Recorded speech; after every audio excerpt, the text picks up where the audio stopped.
túmọ̀ sí ni pé ẹni tí ó wà ní pé nípa ti ara o, nípa ti ẹ̀mí o, nípa ti ọkàn o, gbogbo ẹ̀ ń lọ déédéé.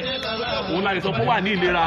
Health is the absence, is not just absence of disease, but when there is complete tí ara bá wà okay in terms of physical, mental and spiritual. Gbogbo nǹkan tá à ń pè ní ìlera kò ń ṣe pé oògùn nìkan, ó ní láti ṣe pẹ̀lú bí ọkàn wa bó ṣe rí. So lẹ́nìí nǹkan tá a fẹ́ bára wò sí awo kò sí alẹ́gẹ́ bí àgbàlagbà. A ní finding peace of mind in old age.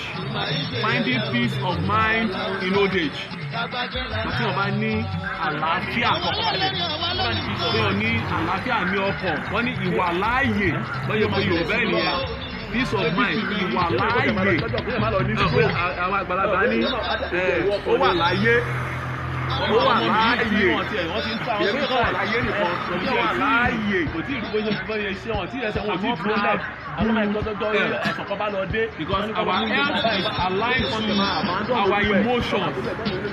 It's aligned to the way we think. Wọ́n ní as a man thinks, so he is.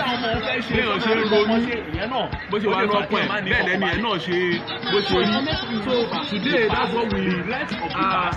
The difficulties of the present time and the fear of the future. Although I said peace of mind, many that peace of mind. Many.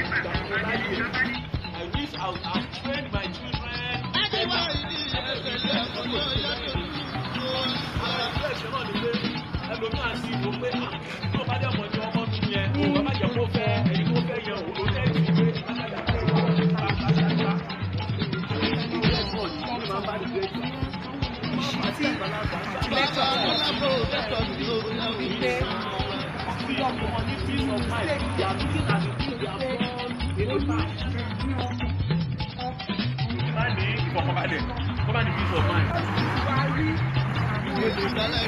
kí ló máa ṣẹlẹ̀ sí mi lọ́la ebi fi mi ìṣẹ̀lẹ̀ kó jẹ̀wọ́ lọ́jọ́ kí ẹ má lọ ní stroke adájọ́ ẹ̀rọ ọmọ ni ọmọ àwọn ọmọ mi yìí tí wọ́n ti ẹ̀yọ́ ti ń ta ọtí báyìí ìṣẹ̀ tí kò tí ìdìbò lẹ̀ ní ẹ̀ṣọ́ tí ẹ̀ṣọ́ kò tí ìdìbò lẹ̀ àwọn máa ń tọ́jọ́ ẹ̀ṣọ́ kan bá lọ dé wọ́n ní kọ́ lọ mú iye kan báyìí wá léyìí kan tẹ̀ máa abandon olúwẹ̀ ọba ayé ìlú bẹ̀. nípa ẹlòmíì kan ìbẹ̀rù ọjọ́ tó máa fi ayé sílẹ̀ yẹn kí ló máa ṣẹlẹ̀ sí òun tí ọmọ òun fẹ́ ṣe lọ́mọ orí kankan ṣe ìyẹn náà ó lè fà kí wọ́n má ní ìfọ̀kànbalẹ̀. So economic Europa, the past, the threats of the past, the difficulties of the present time, and the fear of the future. Peace of mind. Many. Regret. Guilt and regret. My guilt can continue to live in regret and to live in guilt. Ó bá yẹ kí ọ̀gbẹ́ nulẹ̀ ni èèyàn gbálẹ̀ ògbálẹ̀ nulẹ̀ òtòtọ́jú nulẹ̀ òdẹ̀ gbé nulẹ̀ yẹn. So we must clean our hearts of guilt and of regret. If you have made mistake, talk to God. Ẹ̀fọ́ àwọn ọmọdé ní kò sọ́lọ́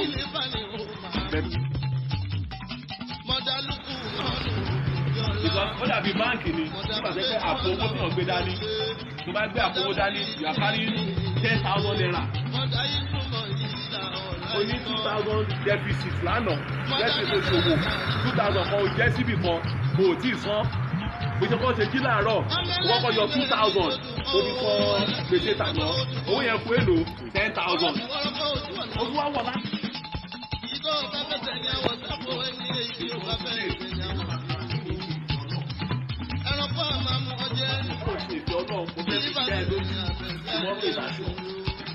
A better tomorrow is assured.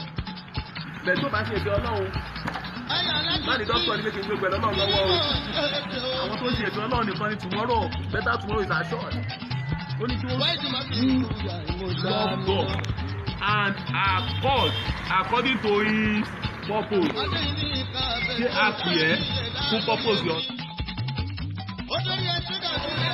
What can be great, but mo gbàdúrà pé bí a ṣe gbọ́ lónìí ó ṣe gbẹ̀tọ̀ tún ọ wọlé gbogbo ọ̀nà yòówù tí ó ti tábà wá àdọ̀túnlẹ̀. ta ló tún ní àtàyè ṣe. ṣẹ̀rí gbogbo nǹkan tó sọ lórí àwa arúgbó ìjọba tó bá rí torí gbogbo nǹkan tó ti kọjá lọ láti ogún ọdún àwọn àgbo wa sọ fún wa ṣé òun máa fún wa gbogbo nǹkan míì tó ti ṣẹlẹ̀ láti ọdún mẹ́wàá àfún ọtí gbogbo nǹkan míì tó jẹ́ pé ó sì ń ran iwájú yìí kí láti máa gbé ọkọ̀ wa sí àwọn ènìyàn. Gbogbo ìṣẹ̀ṣẹ̀ wà lórí ó tẹ̀ máa ṣiṣẹ́ ní ọkọ̀ ẹ̀sùn ìwà àtàwọn àtàyàgbà àtàwọn àtàjọ ọmọdé láti fún gbogbo láti wà ní.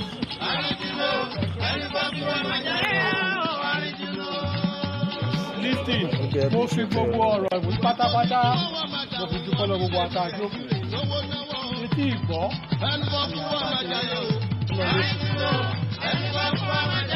ìbéèrè ni pé gbogbo àyà rẹ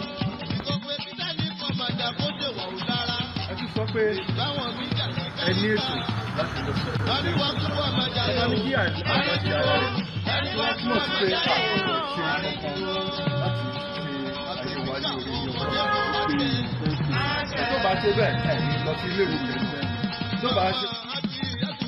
alẹ́ ẹ̀kọ́ ọ̀la náà ló mọ̀ láti alẹ́ máa ṣe kan àkóso àmà ìkò rí pé not that the issue remains pé tabani ká fi ọ̀la lẹ̀ fún ọ̀la nǹkan náà sọ ni pé outcome nǹkan tí a fẹ́ ṣe ní ọ̀la yẹn ọwọ́ Ọlọ́run ló wà is the outcome gbàtí wọn léwe oníta nǹkan ni máa ń sọ ẹ̀wọ̀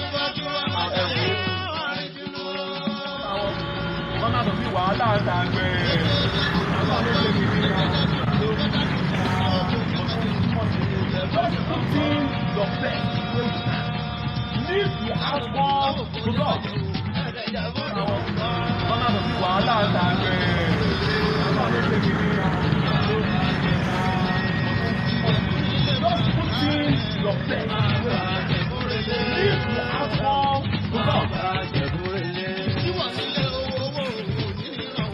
Ní orúkọ gbogbo àwọn ẹgbẹ́ àtàyèṣepọ̀ àdúpẹ́ lọ́wọ́ dókítà wa fún ìṣítí àti lẹ́kṣọ̀ tí wọ́n fún wa yìí nítorí pé ọ̀pọ̀lọpọ̀ ti ní mistake ẹ̀ nítorí pé ó ní ẹ̀mí ọkàn ló ń disturb wa so oníkálùkù ti wá rí àwọn nǹkan yẹn ń sìn even ó fẹ́ dàbí second lecture tí mo gbọ́ ń bì kan náà ní pé when you have depression kéèyàn tún fi nǹkan sínú affect the brain tó dàbí pé a máa ń rí àwọn èèyàn tó kàn wọ́n máa sọ̀sọ́ kí sọ tó máa ní ìyá àjẹ́ kì í ṣe ìyá àjẹ́.